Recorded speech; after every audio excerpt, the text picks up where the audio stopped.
kafirun itu Pak Guru akan bagikan dulu karton untuk kalian satu kelompok 1, 2, 3, 4. Silakan diambil. Satu orang satu kelompok. Nah, silakan pilih. Beserta satu spidol. Ya, satu spidol. Nah, satu kelompok satu aja. Ya. Mas sambil jalan. Ya.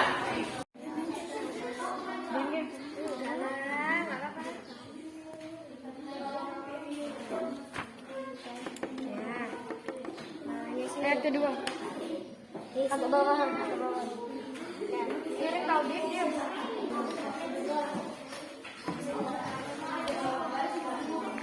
Kayaknya ini kalau ada deh.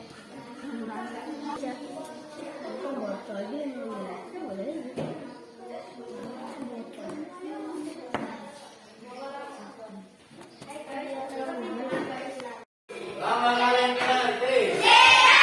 Baik, Pak Guru ingin kalian angkat tunjukkan dari mejanya masing-masing. Siapa yang sudah selesai? Ini diangkat sama yang perwakilannya dipegang. Nanti yang megangin gambarnya yang salah satu pegangin nggak apa-apa. Nah, ayo. Nah, sekarang dari kelompok mana yang berani baca duluan hasil tulisannya? Ayo. Siap, dari sini. Ayo semuanya suara.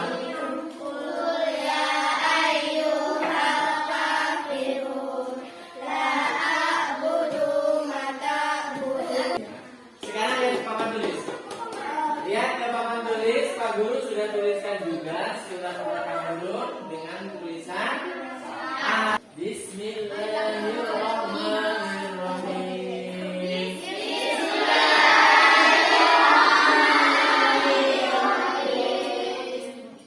Qul ya ayyuhal kafirun.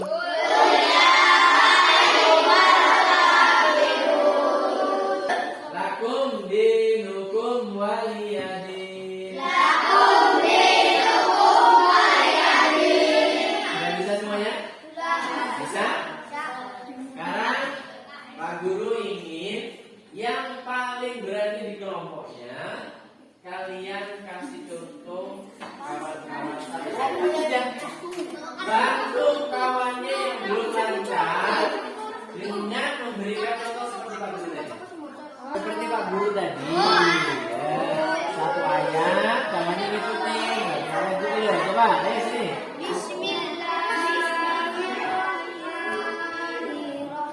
Ayo ikutin.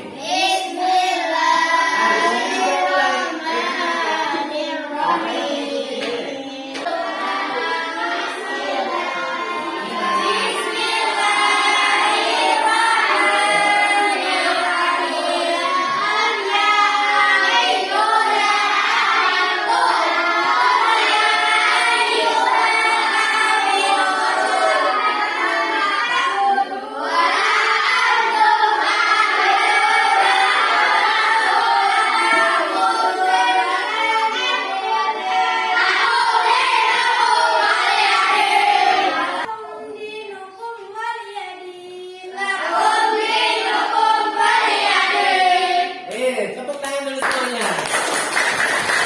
Semangat. Sekarang Pak Guru mau memilih, kalian yang milih satu kelompok, pilih siapa yang mau jadi perwakilan dari kelompoknya untuk diutus ke kelompok lain. Jadi yang mana? Nah, misalnya nih, kelompok yang ini siapa yang diutus? Yang bisa memandu untuk memandu kelompok sana. Yang di sana diutus ke sini memandu kelompok sini. Putra.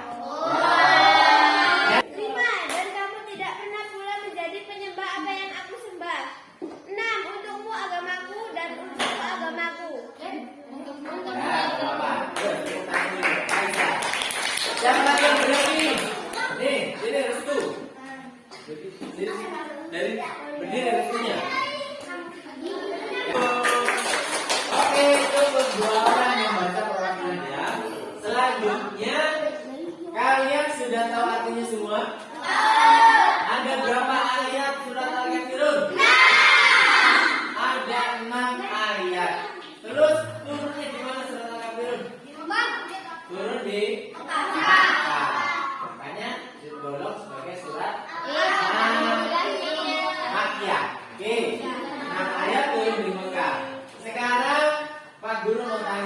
yang bisa jawab tunjuk tangan. Apa, Pak? Apa artinya lakum dinukum waliyadin? Aku. Coba mana ini. Untukmu agamamu dan untukku agamaku. Siapa namanya? Bintang. Bintang. Betul nggak? Betul. Betul. Siapa yang bisa memperbaiki? Ini Karisa. Dan aku tidak pernah menjadi penyembah apa yang kamu sembah. Tepuk tangan.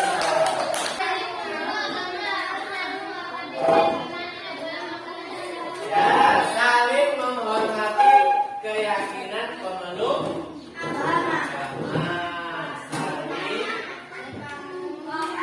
Saling menghormati keyakinan pemeluk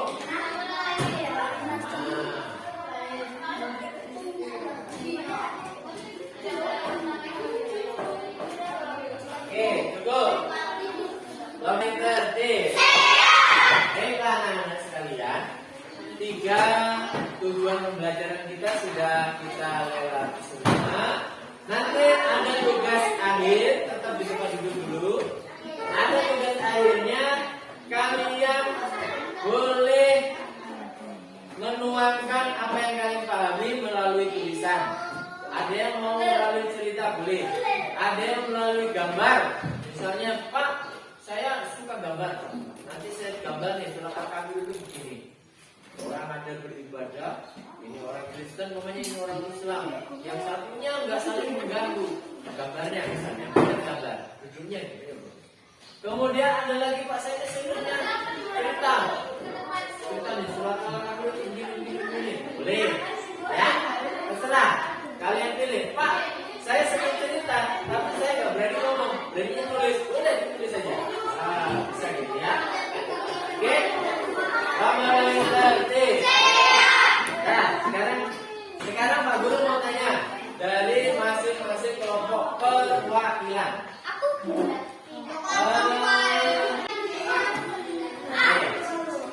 Dah, baik anak-anak. Cukup Pak Guru kira pelajaran kita hari ini ya, mudah-mudahan bermanfaat. Sebelum kita kita berdoa dulu, ya. Sama-sama berdoa membaca surat Al-Kahfi dan Al-Kahfi Majid dulu semuanya. Berdoa, lomba paling tertib. Berdoa mulai.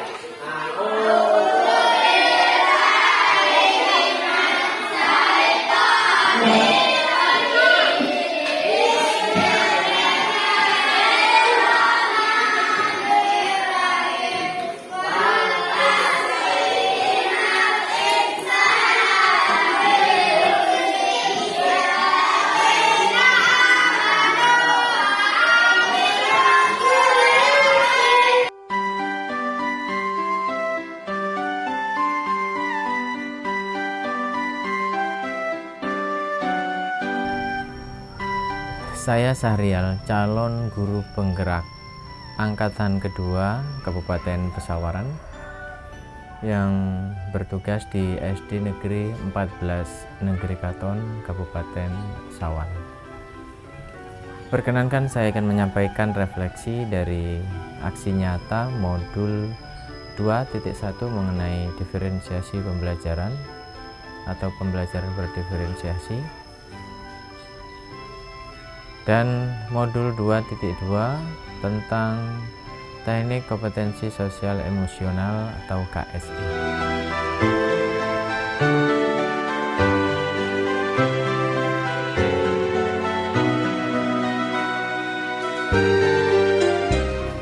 Perasaan saya pada saat merencanakan dan melaksanakan aksi nyata modul 2.1 mengenai pembelajaran berdiferensiasi dan modul 2.2 tentang teknik kompetensi sosial emosional, tentu sedikit was-was dan gugup apakah akan bisa berjalan baik dan berhasil atau tidak aksi yang direkam kamera ini. Alasannya tentu sangat mudah ditebak. Yang pertama, karena ini adalah kali pertama menyusun perencanaan dan sekaligus menerapkan di dalam praktek atau aksi, di mana aksi atau praktek yang tidak seperti biasanya ini terintegrasi pembelajaran berdiferensiasi dan teknik kompetensi sosial emosional atau KSE. Antara ragu dan was-was, bisa atau tidak memadukan praktek pembelajaran seperti biasa ditambah dua hal yang baru ini. Kemudian yang kedua, karena kondisi masih pandemi, maka akan sangat sulit bagi saya untuk mengkondisikan murid-murid karena sudah lama tidak bertatap muka, seperti tatap muka pada biasanya, karena dalam aksi ini terpaksa dilakukan dengan tatap muka secara terbatas dengan alasan kurangnya dukungan untuk melaksanakan pembelajaran secara daring. Kemudian yang ketiga, karena ini baru bagi saya dan juga baru di sekolahan kami, maka saya merasa tertantang untuk dapat melaksanakan pembelajaran yang di luar biasanya ini. Saya ingin sekali melihat bagaimana respon murid-murid saya ketika saya menerapkan pembelajaran yang terintegrasi dengan pembelajaran berdiferensiasi ini serta teknik kompetensi sosial emosional. Kemudian saya juga penasaran dan tertantang untuk melihat hasilnya, apakah sama saja dengan pembelajaran yang dulu atau lebih baik.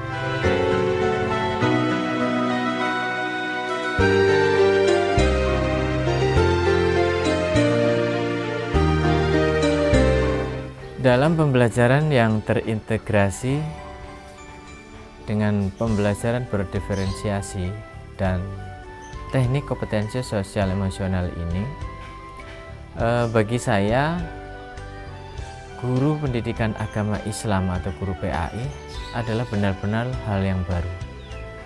Pada pembelajaran-pembelajaran terdahulu, saya sebagai guru PAI dan kemungkinan guru-guru PAI yang lainnya kurang menggunakan strategi metode yang variatif.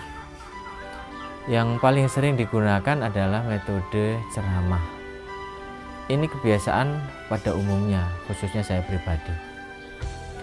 Tentu saja bisa dibayangkan bagaimana efektivitas dari pembelajaran tersebut. Sangat minim sekali tentunya. Namun ketika pembelajaran disisipi dengan pembelajaran berdiferensiasi, di mana guru harus melakukan pemetaan lebih dahulu tentang kebutuhan belajar murid yang mencakup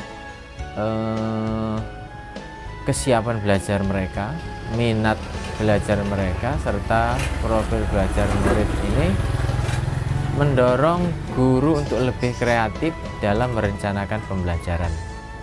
Tentunya harus mengacu pada pemetaan kebutuhan belajar murid, sehingga tujuan pembelajaran tidak hanya tercapai bagi sebagian murid saja, namun lebih luas lagi. Demikian juga sama barunya bagi saya ketika memasukkan teknik kompetensi sosial emosional dalam pembelajaran. Bahkan ini sama sekali belum pernah diterapkan, walaupun mungkin seperti yang disampaikan oleh instruktur bahwa guru telah melaksanakan teknik KSE di dalam pembelajarannya, namun mereka tidak menyadari atau mereka belum mengenali istilahnya saja, atau bahkan mungkin sudah mengenali tapi belum secara konsisten diterapkan di dalam pembelajarannya. Nah, teknik KSE ini sangatlah penting menurut saya dalam pembelajaran untuk menumbuhkan kompetensi emosional murid dalam suasana pembelajaran, sehingga murid mampu mengenali dan mengelola emosinya serta tetap memiliki kepedulian dengan orang-orang di sekitarnya. Seperti inilah yang diharapkan dalam pembentukan profil pelajar Pancasila. Kemudian berdasarkan hasil pengamatan aksi nyata saya kali ini dengan menerapkan pembelajaran berdiferensiasi dan teknik kompetensi sosial emosional, yang paling saya perhatikan adalah suasana cair dan mengalir ketika pembelajaran berlangsung. Anak-anak tidak tegang, pembelajaran juga tidak monoton, tidak membosankan seperti biasanya. Selain itu, tujuan pembelajaran yang lebih merata ketercapaiannya dibandingkan dengan pembelajaran terdahulu.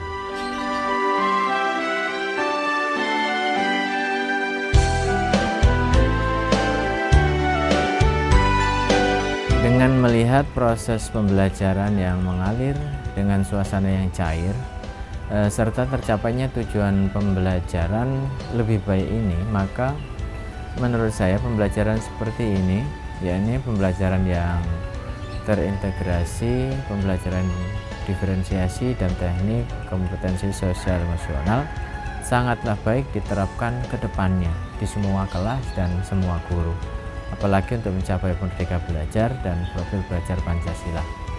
Walaupun secara pribadi masih perlu banyak perbaikan di dalam hal penyusunan rencana pembelajaran yang lebih baik, terlebih dalam implementasi di kelas-kelas. Mengingat sebagai guru PAI, saya tidak hanya mengajar di satu kelas saja, melainkan mengajar dari kelas 1 sampai dengan kelas 6.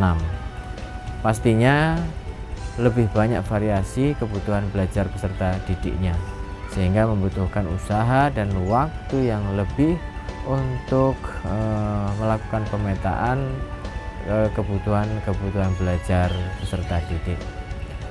Demikian juga di dalam implementasi di ruang-ruang kelas yang berbeda-beda ini, saya pikir saya sangat membutuhkan kerjasama atau berkolaborasi dengan guru-guru kelas dan guru-guru mata pelajaran yang lainnya agar tercapai tujuan yang lebih baik lagi.